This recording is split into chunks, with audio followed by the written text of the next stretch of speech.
Today I'm going to read The Last Tree by Ingrid Chabert and Guridi.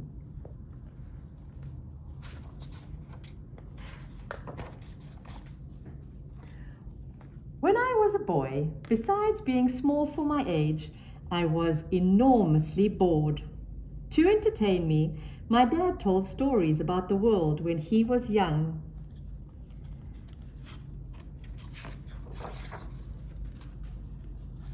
His favorite thing was rolling around in the grass with his best friend. Cartwheels on Monday, leapfrog on Wednesday, and kite flying on Sunday. I had a best friend too, but not the grass to go with him. Instead, we had roads, walls, and lots of other ugly things. Actually, there was a bit of grass left. You had to go a long way to get to it. Sometimes I cycled there because it was faster, but I couldn't roll around in it, and I couldn't walk on it barefoot. One day I counted the blades of grass. 1, 2, 3, 4, 13.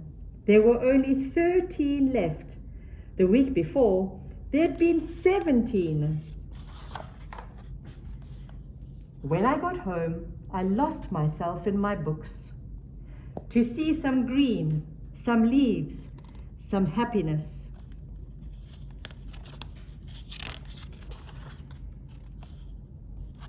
The next day, Gus, my best friend, came to find me. "You have to see this," he told me in a secret. We jumped on our bikes and I followed him. I followed him for such a long time until my legs hurt.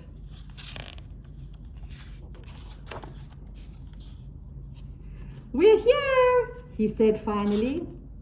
We got off our bikes and I kept following him.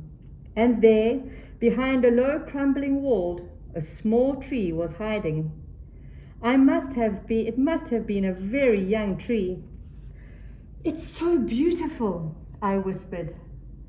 "It's the first one I've seen. Do you think it's the last tree?" "Probably." We stayed a long time looking at it without moving, without speaking. That night, I dreamt about it. I imagined it tall, huge, even, and majestic. But the next day, when I saw the front page of the newspaper on the kitchen table, I quickly understood that it would never be huge. The headline read, 247 floor luxury condo. Construction to start this week. And next to the headline, a photo of the broken down wall was hiding our little tree. That's a 247 floor luxury condo. My parents looked on surprised.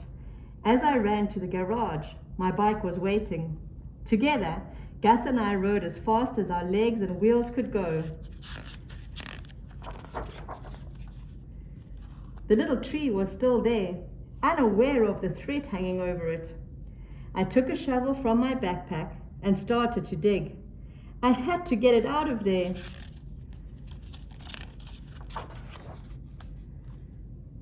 I gently took the tree, put it in my backpack, and got back on my bike. We rode for so long. The early morning had turned into night when we stopped, exhausted. This spot would be perfect.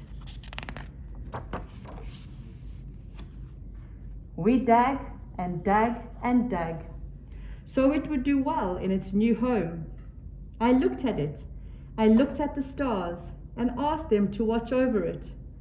It was the last tree.